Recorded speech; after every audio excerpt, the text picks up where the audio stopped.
We are destroying our brain. What do I mean by that? It seems provocative, but this is actually what a psychiatrist today said in an interview that I saw. I found it was simply amazing, this interview, and I really want to talk about it. So it super moved me, and that's what I want to talk about today. So, hey, my name is Transformation Charlie. I'm from Transforming Yourself, Others, and the World. Hey, and we do information, we do content about how we can change ourselves, how we can change the world. We talk about the carnivore diet, we talk the proper human diet, we talk about personal development and how that all fits with our faith, how it all works together. It's all kind of, we got to figure it all out, but we all got to talk about it. And that's what we're all about here. So if you like that kind of information, hit the subscribe button, the alarm bell, so that you know every time I upload a video, and do me a favor, hit the like button. Let's get this thing out there in the algorithm so that people who have not been confronted with the good news of good nutrition and how it can change your life get exposed to it. That's what we want, right? So give back to my thing. We are destroying our brains. So I saw this interview today between Dr. Anthony Chaffee, who I've spoken about before. Clearly, I refer to him all the time. I'm in his community, in the carnivore community, and super amazing guy, super smart, knows all the studies, can back everything up with evidence, believes in evidence-based medicine. He had an interview with the psychiatrist from Harvard, Dr. Georgia Ede, who has just brought out a book called Change Your Diet, Change Your Mind, about how metabolic dysfunction influences our brain, and that these metabolic dysfunctions cause a lot of mental disorders. And the way she described it really moved me.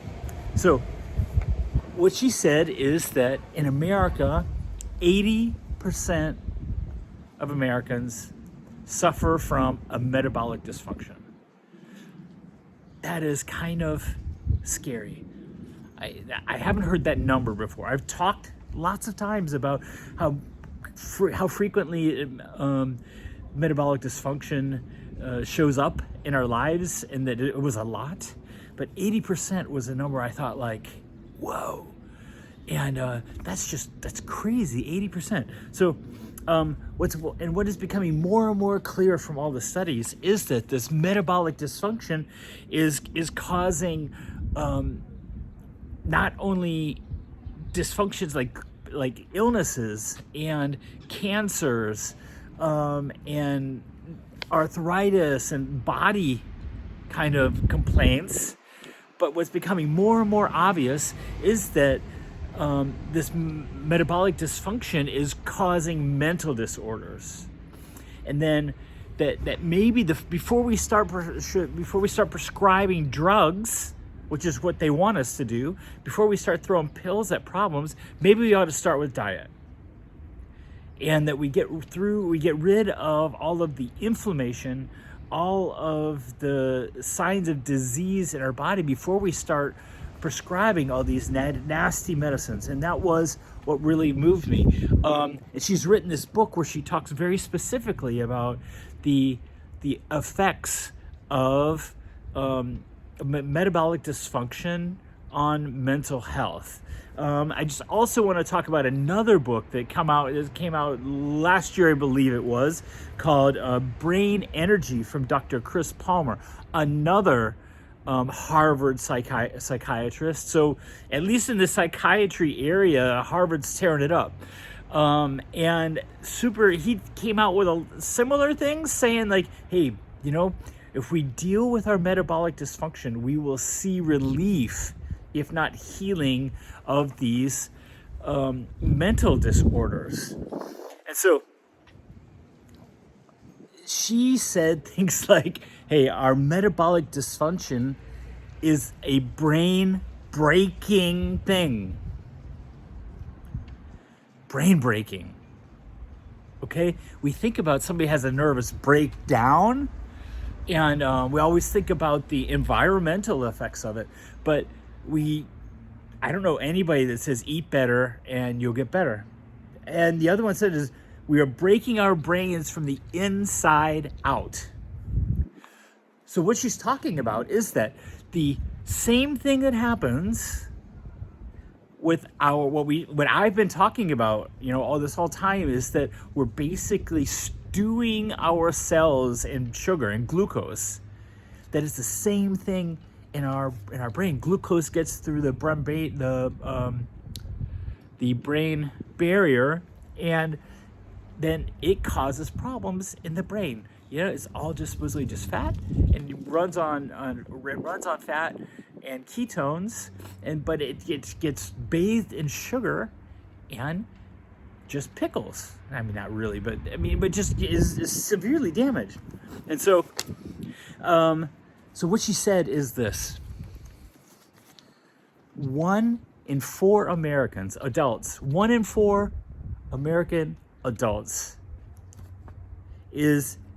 has a diagnosable, I wanted to write this down, these are her words, quote, has a diagnosable mental health dysfunction that affects their ability to function. 1 in 4. Now comes the next one, where I almost cried. 1 in 3 teenagers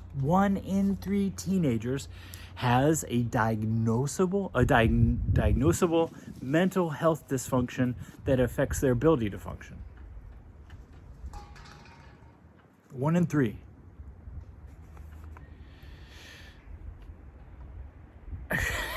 What are we doing to our kids? What are we doing to our kids? So if you put this 1 in 3 together with the fact that we're now finding out what diet does, and we all know what we're doing to our kids when it comes to diet. I am the same.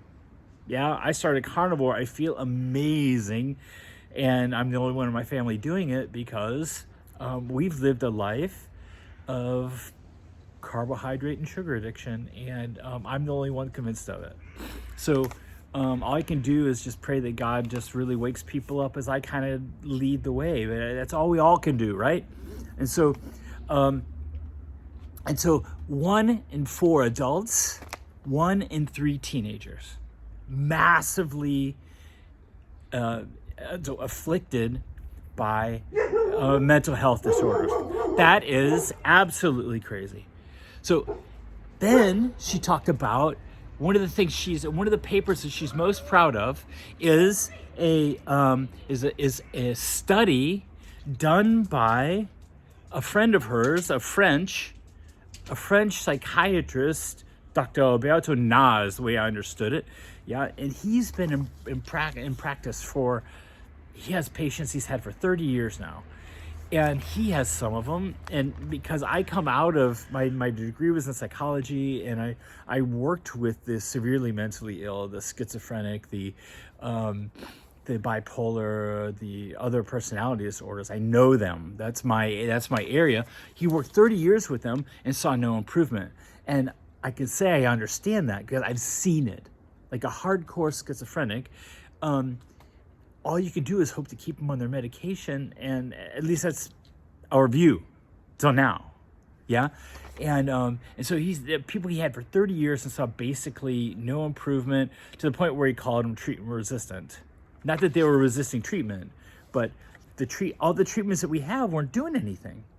And he's really frustrated because the man loves people.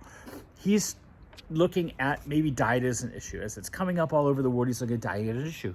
So he took 30 of his clients, willing clients, and put them in a closed station in the hospital where we could monitor everything that they ate, everything that they did, and fed them a mild ketogenic diet. Not even hardcore, but a mild one.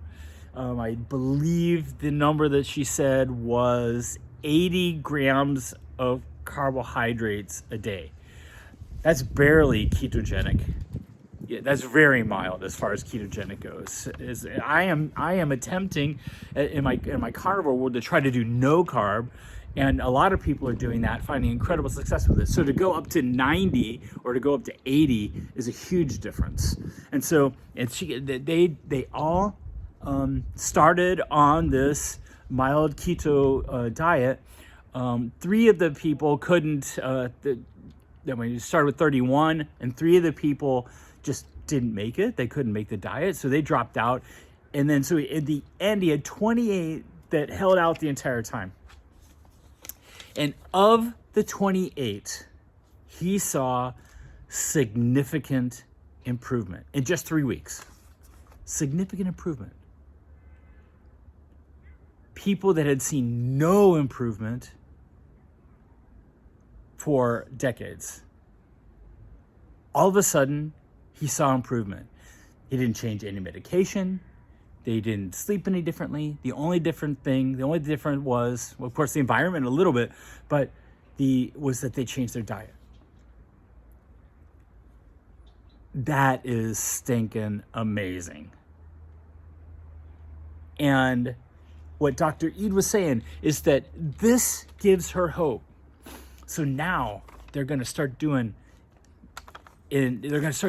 all of these studies. They're already underway, and they're going to be coming, but there's going to be more of them.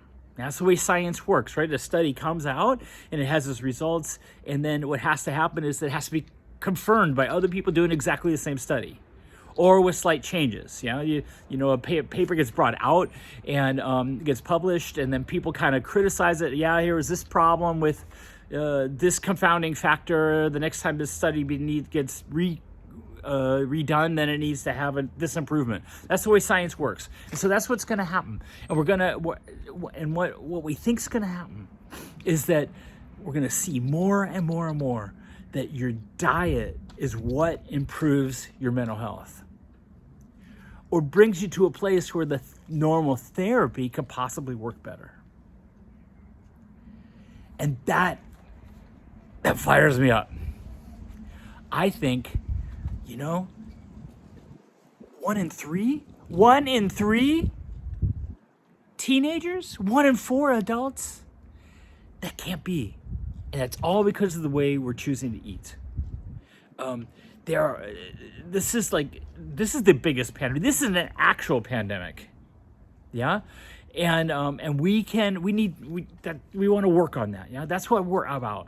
We got to get the word out that there is a cure, or there's at least there's an improvement to be had by changing the way we eat. For me, it's carnivore.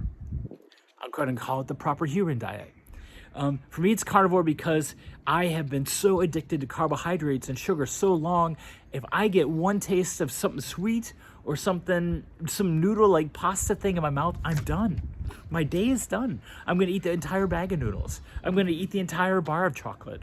I'm going to eat the entire gallon of ice cream. Yeah, I am done. I have no control. For other people, it's just chips, salty things. Yeah, whatever it is, people have things, and we need to get that done. We just need to eliminate that. You were meant to eat food, not products. If it's in a box with a barcode, with an ingredients list this long, that wasn't meant for you. If it is, it's just, no, you weren't meant to eat that. I go in the grocery store and I see that I need the butcher shop, I need the dairy aisle, and the rest of it is all useless. So this is what's going to change the way we think. This is going to change our mental health. It's going to change our physical health. And the only reason that nobody wants to talk about it is because there's no way to get rich on it. That can't be the reason that we don't get the news out. It's going to have to come from grassroots. It's going to have to come from us. It's going to have to be that you forward videos, maybe this one, you forward videos, and that people out there start to realize that their mental health may be caused by their diet. They may see, oh my God, I'm also a carbohydrate addict. I'm also a sugar addict. it's only going to happen if we get the word out. So guys, I'm going to link in the description. I'm going to link the video, and I'm going to link the study. So the YouTube video of the interview, and I'm going to link the study that Dr. Eid was talking about, so that you can follow that too if you know how to read studies. Because wow. So that's what I've got for you today. It just really moved me what people are doing and what they're seeing and the improvements that we're seeing out there, and that we get to proliferate that is just an incredible honor. So that's my news for you today. I love you, and we'll talk to you next time.